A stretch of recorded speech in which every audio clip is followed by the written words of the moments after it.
Olá a todos os estudantes da plataforma Elencos Atualiza. Sejam bem-vindos à nossa conversa semanal. Olá! Aqui a gente aprofunda o que saiu no nosso informativo.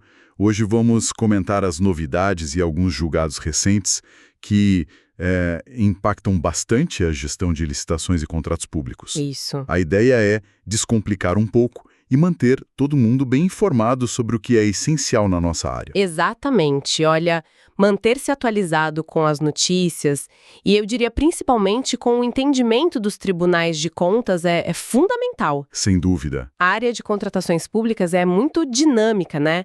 E acompanhar essa evolução toda é o que garante uma atuação mais segura, mais eficiente também e evita aquelas surpresas desagradáveis lá na frente. Com certeza. Vamos começar então pelas notícias que circularam. Uma delas me chamou a atenção pelo potencial de impacto social.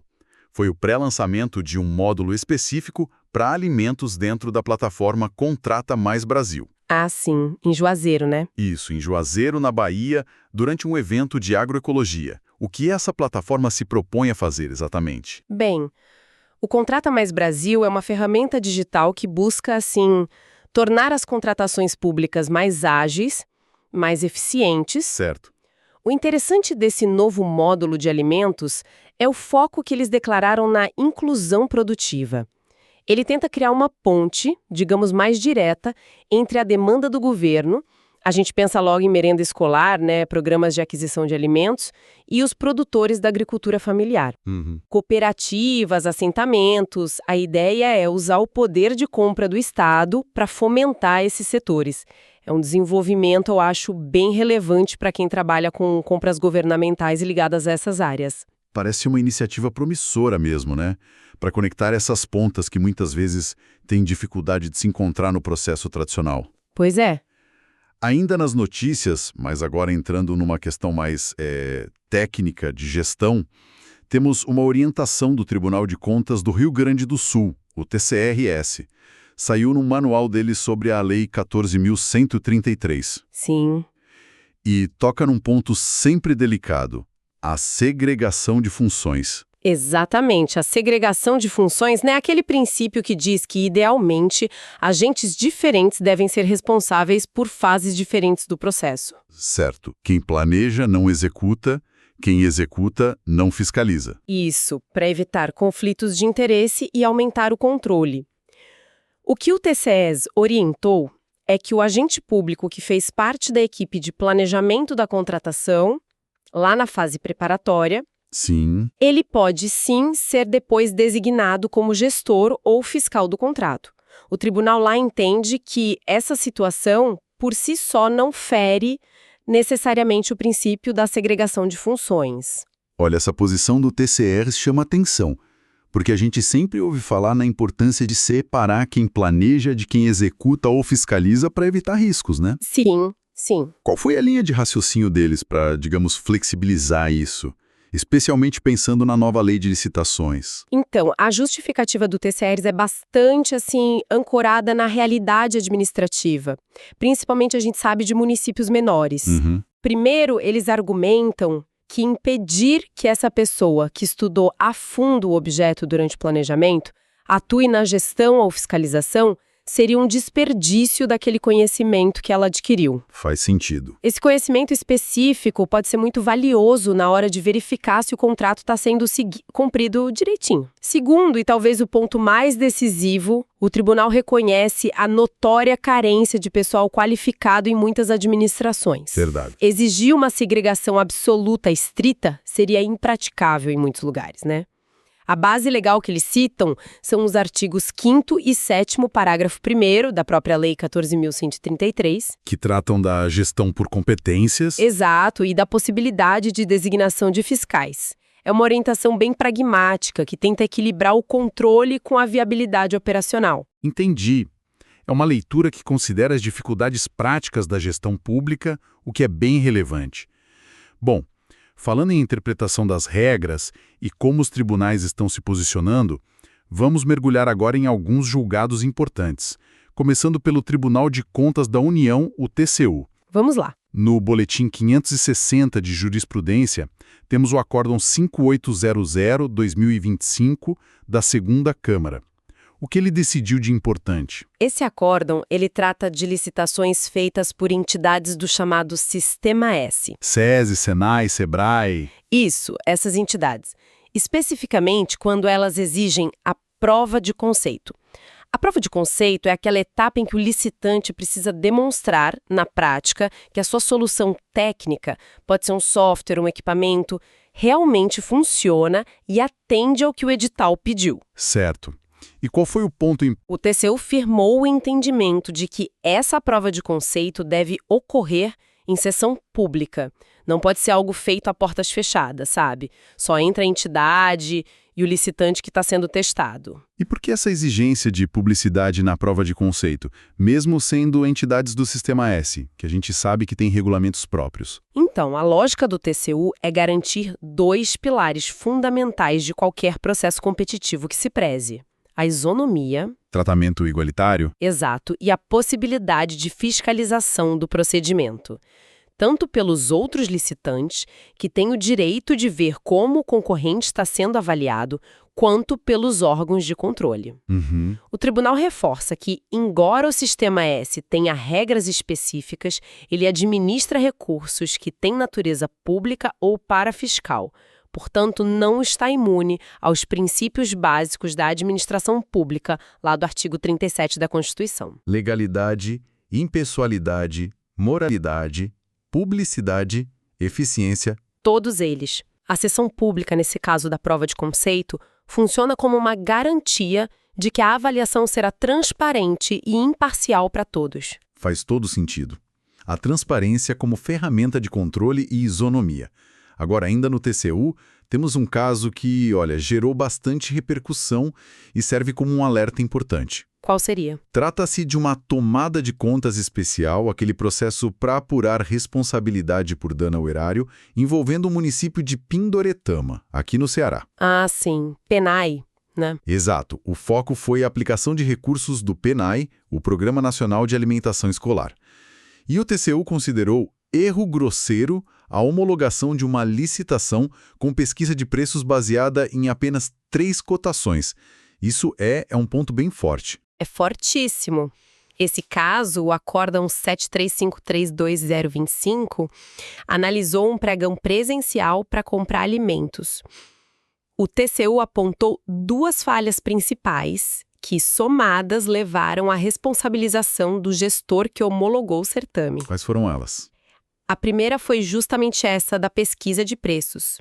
O orçamento que serviu de base para julgar as propostas foi construído com apenas 3 cotações de fornecedores. Só 3. Apenas 3. O tribunal considerou isso insuficiente, muito insuficiente, especialmente porque existiam outras fontes que poderiam e deveriam ter sido consultadas. Preços de outras licitações, sistemas de registro de preços. Exatamente, painel de preços, tudo isso. A crítica do TCU foi, contundente. Uma pesquisa de preços tão limitada não é um mero deslize técnico, sabe? É uma falha elementar no processo. Compromete a busca pelo preço justo, que é a base de tudo na contratação pública. Certo. E qual foi a segunda falha grave que o TCU identificou nesse mesmo processo lá de Pindoretama? A segunda falha, que o TCU considerou talvez até mais séria, foi uma cláusula do edital. O edital exigia que todos os licitantes apresentassem amostras dos produtos. Todos, antes de saber o preço? Todos. E laudos microbiológicos também. E isso antes da fase de julgamento das propostas. Ou seja, mesmo quem ainda não se sabia se tinha o melhor preço, já teria que incorrer nesses custos, nesses procedimentos todos. Nossa, isso parece bem restritivo mesmo. E foi exatamente o que o TCU classificou: exigência ilegal e restritiva à competitividade. Citou que isso contraria a jurisprudência já consolidada da própria Corte. Exigir amostras de forma prévia e generalizada pode afastar pequenos fornecedores, pode direcionar a licitação. Mas imagino que a defesa tenha argumentado algo, né? Talvez que essa exigência de amostras e laudos era para garantir a qualidade da comida que ia para as crianças. Como o TCU rebateu isso? Sim, claro, esse foi o argumento central da defesa. A preocupação com a qualidade e com a segurança dos alimentos. No entanto, o TCU não aceitou a forma como essa preocupação foi colocada no edital. O tribunal ponderou que existem outros momentos e outros mecanismos para verificar a qualidade dos produtos de quem venceu a licitação. Pode ser na assinatura do contrato, pode ser durante a execução. Certo. Não precisaria impor essa barreira de entrada, a todos os participantes, antes mesmo de analisar os preços. E aqui vem o ponto crucial para a responsabilização do gestor que homologou. Que foi? O TCU entendeu que ambas as falhas, tanto a pesquisa de preços deficiente quanto a cláusula restritiva das amostras, eram, e eles usaram essas palavras, manifestas, evidentes. Ah, não era algo sutil, então. Não se tratava de uma questão jurídica ou técnica de alta complexidade, sabe? Eram problemas que um gestor com um mínimo de diligência deveria ter percebido. Por isso, a homologação nessas condições foi caracterizada como erro grosseiro. Que é aquela falha grave, inexcusável. Exato. Aquela que não pode ser justificada e que atrai a responsabilidade pessoal do agente público. Nossa, essa decisão do TCU sobre Pindoretema é bem dura, então. Considerar erro grosseiro a pesquisa com só 3 cotações e a exigência de amostras dessa forma. Realmente acende um alerta, para a importância da análise criteriosa antes de homologar qualquer processo. Sem dúvida, um alerta grande. Saindo um pouco da esfera federal, vamos olhar agora para os Tribunais de Contas dos Estados, os TCEs. Tem um caso interessante do TCE de Pernambuco, que resultou em multa para um procurador municipal. O que aconteceu lá? Esse caso é particularmente relevante para quem atua na área jurídica dos órgãos públicos, Sim. A situação foi a seguinte: um procurador municipal emitiu um parecer jurídico, e esse parecer era favorável a uma contratação por dispensa de licitação. O problema é que o processo que ele analisou estava claramente falho num ponto essencial. Qual? Faltava uma pesquisa de preços adequada, aquela pesquisa que demonstra a vantajosidade da contratação direta, que mostra que o preço está compatível com o mercado. E o parecer passou por cima disso. Exato. O parecer jurídico, que deveria funcionar como um filtro de legalidade, acabou chancelando uma contratação com uma falha primária. A consequência foi a celebração de um contrato baseado em uma única proposta, sem comprovação de que o preço era justo e, pior, com indícios de sobrepreço. Isso levanta uma questão importante. Até que ponto o parecerista jurídico pode ser responsabilizado por falhas no processo que ele analisa?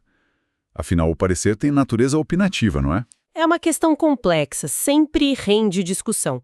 Mas o TCE-PE, nesse caso específico, foi bem claro. Eles fixaram a tese de que a emissão de um parecer jurídico que viabiliza uma contratação direta sem a devida pesquisa de preços, ou seja, ignorando uma falha óbvia, essencial, configura, sim, erro grosseiro por parte do parecerista. Ah, então configura erro grosseiro. Sim, e esse erro grosseiro justifica a sua responsabilização e a aplicação de multa. A mensagem que fica é que o parecer não pode ser um ato meramente formal, sabe? Um carimbo. Entendi. Ele exige uma análise diligente dos elementos essenciais do processo. E a pesquisa de preços em contratação direta é um desses elementos. O parecerista tem o dever de apontar falhas graves como essa. É um recado importante sobre o dever de diligência também na assessoria jurídica. Mudando de estado agora, vamos para Santa Catarina. O TCE que estabeleceu algumas teses relevantes sobre pequenas compras e dispensas por valor, através de um instrumento que eles chamam de pré-julgado, o número 2537. Isso. O que ficou definido ali? O TCE de Santa Catarina trouxe clareza sobre alguns pontos que, na prática, geram bastante dúvida na aplicação da Lei 14.133. Foram 3 definições principais. Certo. Qual a primeira? Primeira, as chamadas pequenas compras ou prestação de serviços de pronto pagamento, que estão lá no artigo 95, parágrafo 2º da lei, devem seguir uma orientação específica, detalhada numa nota técnica da própria Corte, a NT 09/2024. Ok, uma remissão a outra norma. E a segunda? A segunda, e essa é uma distinção fundamental que eles fizeram, O tribunal diferenciou as contratações diretas por baixo valor, aquelas dispensas dos incisos I e 2 do artigo 75. Aquelas dos limites de R$ 119 mil para bens e serviços e R$ 59 mil para obras e engenharia, né? Atualizados. Exato, esses valores atualizados. Ele diferenciou essas dispensas por valor das despesas de pronto pagamento, que estão lá no artigo 95, parágrafo 2º, com um limite bem menor, de R$ 11.981,20, também atualizado. E qual a diferença crucial entre essas duas figuras, segundo o TCS? Porque, assim, ambas parecem servir para simplificar contratações de baixo valor, não? Sim, o objetivo comum é esse: evitar o custo e a burocracia de um processo licitatório completo para valores pequenos. Mas a diferença essencial que o TCS que apontou está no planejamento. Ah, no planejamento. Isso. A dispensa de licitação por valor do artigo 75, ela pressupõe um mínimo de planejamento. A despesa existe, é prevista, mas o valor dela não justificaria uma licitação. Já o pronto pagamento, do artigo 95, tem uma natureza mais, digamos, excepcional. Mais imediata. Exato. Para despesas que não são rotineiras, que surgem de forma mais imediata e onde aquele planejamento formal prévio não seria tão aplicável, tão exigível. O pronto pagamento é geralmente processado via regime de adiantamento, o famoso suprimento de fundos. Eu entendi a distinção. Uma é para baixo valor mais planejado, a outra para baixo valor mais eventual, mais urgente. E qual foi a terceira definição do TCESC nesse pró-julgado? A terceira foi bem prática, bem específica, resolvendo uma dúvida comum no dia a dia. Como pagar a franquia do seguro de um veículo oficial que sofreu um sinistro? Boa pergunta. O TCS que definiu que esse pagamento pode ser feito diretamente à oficina que realizou o conserto, utilizando o Instituto do Pronto Pagamento, do artigo 95, parágrafo 2º-A. Pode usar o pronto pagamento para isso? Pode. O processamento deve ocorrer via regime de adiantamento, claro, sempre respeitando o regulamento local sobre o tema e uma instrução normativa específica da Corte Catarinense, a TC 33/2024. É uma solução que simplifica bastante um procedimento administrativo que é bem corriqueiro, né? Realmente, são orientações que ajudam muito na operação diária da administração. Para fechar nossa rodada pelos estados, vamos a Minas Gerais. O TCMG respondeu a uma consulta sobre o uso do Sistema de Registro de Preços, SRP, em situações específicas. Sim, uma consulta interessante. O que eles esclareceram lá? Essa consulta foi baseada no artigo 82, parágrafo 6º da Lei 14.133, e ela tratou da aplicação do SRP, aquele sistema onde a gente registra preços de bens ou serviços para contratações futuras, né? Sim. Tratou da aplicação do SRP em casos de contratação direta, seja dispensa ou inexigibilidade, e também questionou se era obrigatório ter mais de um órgão participando para poder usar o SRP. E o que o TCMG diz? Então, eles esclareceram 2 pontos principais. Primeiro, um ponto mais conceitual. Os termos órgão e entidade na Lei 14.133 se referem àquelas unidades administrativas que têm autonomia para gerir seu próprio orçamento e para realizar suas contratações. Certo, uma definição básica. E qual foi o segundo ponto? Sobre o uso do SRP na contratação direta e a necessidade de múltiplos participantes. Esse foi o ponto central da resposta. O TCMG disse que é, sim, perfeitamente legítimo utilizar o sistema de registro de preços, mesmo quando a contratação se dá por dispensa ou por inexigibilidade de licitação. Então pode SRP para dispensa e inexigibilidade? Pode. E mais, é possível fazer um SRP por contratação direta, mesmo que a demanda seja de apenas um órgão ou entidade. Não existe na lei a obrigatoriedade de juntar vários órgãos para poder fazer um SRP, seja ele originado de licitação ou de contratação direta. Interessante, não precisa ser sempre consórcio ou compra compartilhada para ter SRP? Não precisa. A condição, claro, é que sejam rigorosamente observadas as regras da hipótese de contratação direta escolhida, os requisitos da dispensa ou da inexigibilidade, né? Além dos procedimentos normais de planejamento, formalização do processo e as normas regulamentares sobre o SRP. E a decisão de fazer junto com outros órgãos? Aí é discricionária. Cabe à administração avaliar se isso traz vantagens, né? Em termos de eficiência, economia de escala ou agilidade para atender demandas que são recorrentes em vários setores. Ótimo esclarecimento do TCE, MG, então. Desmistifica essa possível dúvida sobre a obrigatoriedade de múltiplos órgãos no SRP. Bom, com isso, a gente cobriu os principais pontos do nosso informativo desta semana.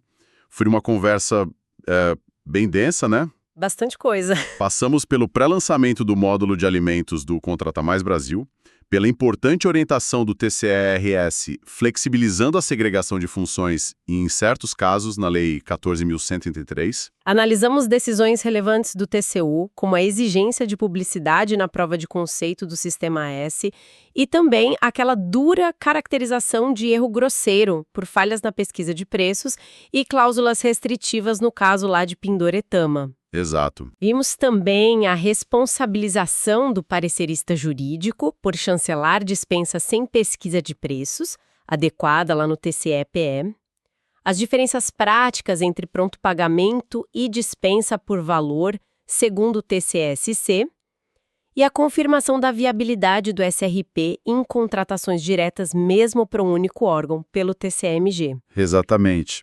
Todo esse conteúdo que a gente discutiu só reforça o quanto a área de licitações e contratações públicas é complexa, né? E exige que a gente esteja sempre aprendendo, sempre se atualizando. Constantemente. E é justamente esse o propósito da plataforma Elencos Atualiza. Oferecer essa ferramenta para uma preparação contínua, focada no que realmente importa para a prática profissional. E pegando o gancho de uma das decisões que a gente mais detalhou hoje, a do TCU sobre a pesquisa de preços insuficiente, que foi considerada erro grosseiro, Sim. gostaria de fazer uma recomendação. Temos uma aula específica na plataforma muito boa chamada O Passo a Passo da Estimativa de Preços. Ah, perfeito. Essa aula detalha cuidadosamente os métodos, as fontes de consulta obrigatórias, as facultativas, as cautelas que são necessárias para construir um orçamento de referência que seja sólido, defensável, justamente para evitar problemas como esses que foram apontados pelo TCU naquele julgado. É um conteúdo, assim, fundamental. Excelente recomendação. Fica aí, então essa dica valiosa. Aconselhamos a todos que prossigam firmes nos estudos sobre licitações e contratos públicos. Isso aí. Explorem os recursos da plataforma Elencos Atualiza para se manterem sempre atualizados e seguros na tomada de decisões. Bons estudos a todos. Bons estudos!